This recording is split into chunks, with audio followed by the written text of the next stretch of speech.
어느 나라든지 어느 시대든지 항상 존재해 왔고 사람들이 기쁠 때나 슬플 때나 항상 찾는 음료수가 있습니다.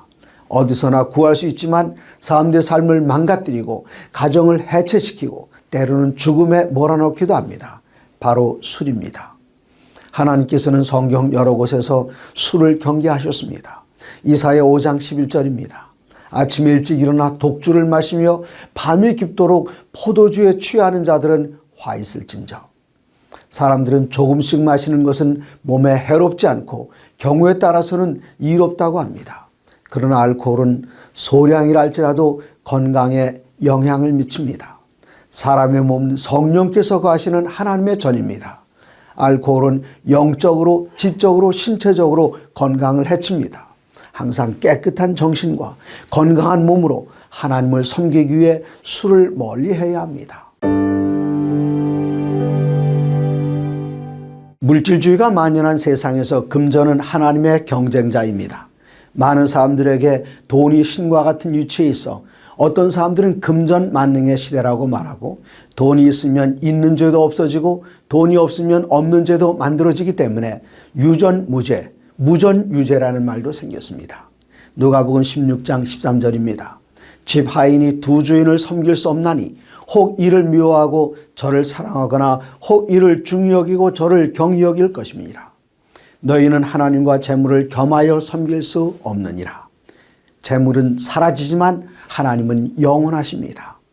재물을 사랑할 것이 아니라 재물을 주신 분이신 하나님을 사랑해야 합니다. 이 세상에 사는 날 동안 하나님의 뜻을 행하는 일에 재물을 사용한 사람들을 이 세상의 재물이 사라지고 쓸모없게 되는 날 하나님의 나라로 데려가실 것입니다. 어려서 개에게 물려본 경험 있는 사람은 개를 보면 피합니다. 산에 올라가 온나무에 옷이 올라본 경험 있는 사람은 옷을 피합니다. 하나님께서는 왜 사람들이 하나님을 피하는지 궁금해하십니다. 예레미야 2장 5절입니다. 나 여호와가 이와 같이 말하노라. 너희 조상들이 내게서 무슨 불의함을 보았기에 나를 멀리하고 가서 헛된 것을 따라 헛되이 행하였느냐. 하나님께서 우리에게 거짓말을 하신 적도 없고 잘못하신 일도 없습니다. 하나님을 두려워할 필요 없습니다. 사람들이 하나님을 피하는 이유는 하나님께 문제가 있어서가 아니라 도둑이 제발이 저리듯 우리에게 문제가 있어서입니다. 그러나 우리의 연약함을 미리 알고 계시는 하나님께서는 우리의 있는 모습 그대로 나오기를 기다리고 계십니다. 지금 곧 하나님께 나가시기 바랍니다. 정상적인 부모와 자녀 사이라면 자녀가 절대로 부모가 자신의 부모란 사실을 의심하지 않고 믿습니다. 친자 확인을 해볼 필요도 없습니다. 마찬가지로 인간이 하나님을 믿는 것도 전혀 어렵지 않습니다. 그러나 죄가 인간과 하나님 사이를 갈라놓은 이유로 사람들은 하나님을 믿지 못하고 증거를 찾습니다. 확실한 증거는 하나님의 말씀입니다. 어떤 이들은 죽은 사람이 살아나서 하나님을 증거한다면 믿을 수 있을 것이라고 합니다. 누가복음 16장 31절입니다. 이르되 모세와 선자들에게 듣지 아니하면 비록 죽은 자 가운데서 살아난 자가 있을지라도 권함을 받지 아니하리라 하였다 하시니라. 모세와 선자 곧 성경 말씀이면 넉넉합니다. 하나님의 말씀을 읽을 때 하나님을 믿게 되고 하나님의 사랑을 더 분명하게 알게 됩니다. 부유하여 경제적인 어려움을 호소할 수 있고 지식이 많아 궁금한 것을 문의할 수 있으며 많은 문제들을 해결할 수 있는 위치에 있는 분이 함께 한다면 어떤 경우에도 든든할 것입니다. 실제로 그런 분이 계십니다. 바로 예수님이십니다. 어떻게 하면 예수님을 우리 가운데 모실 수 있을까요? 의외로 방법은 간단합니다. 마태복음 18장 20절입니다. 두세 사람이 내 이름으로 모인 곳에는 나도 그들 중에 있으리라.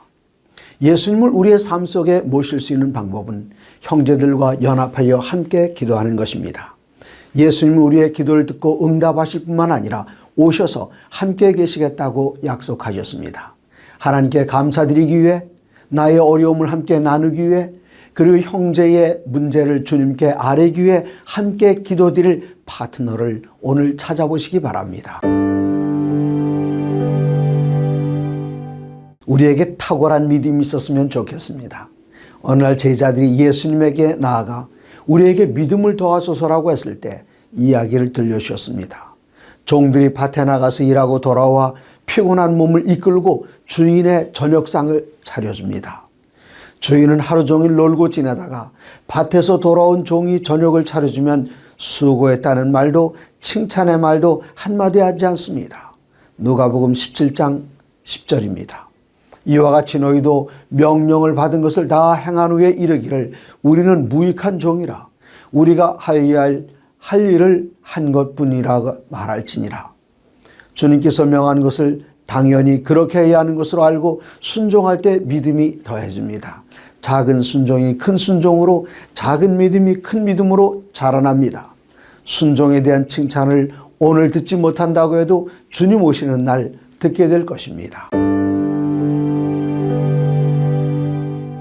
어떤 미국인이 홍콩을 여행하면서 롤렉스 시계를 $20에 파는 것을 봤습니다.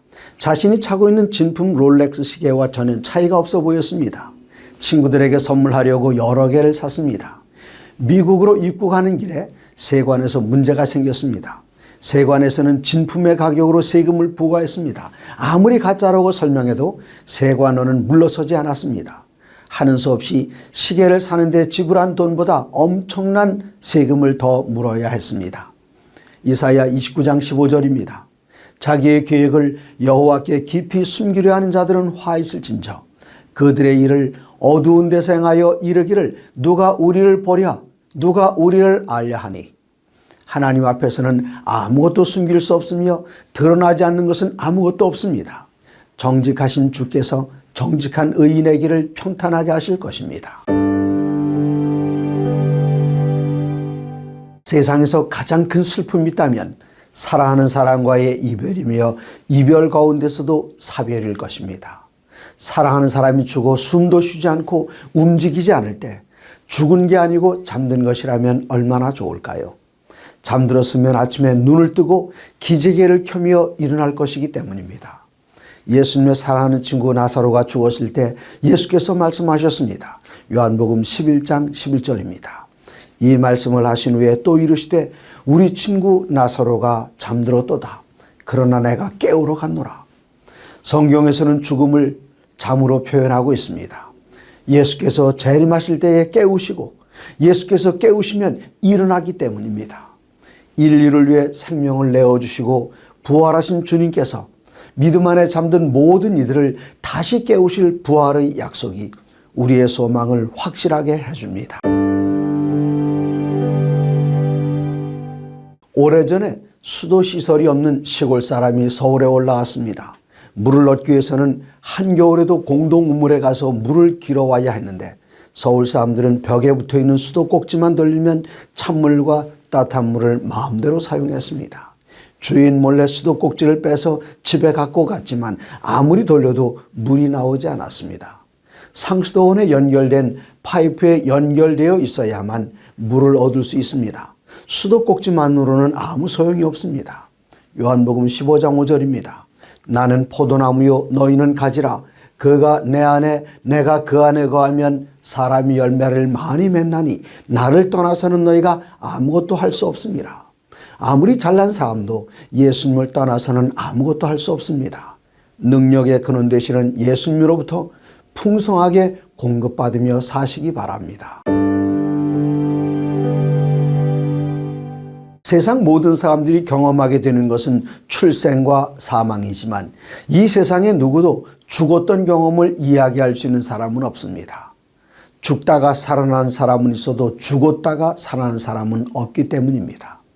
그래서 어떤 이들은 사람이 죽으면 천국에 올라가거나 지옥으로 내려간다고 말하는 분들이 있습니다.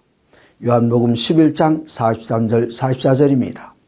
이 말씀을 하시고 나사로야 나오라 부르시니 죽은 자가 수족을 배로 동인 채로 나오는데 나사로가 죽어 무덤에 묻혔을 때 예수께서는 하늘에서 내려오라고 하지 않으시고 무덤에서 나오라고 하셨습니다.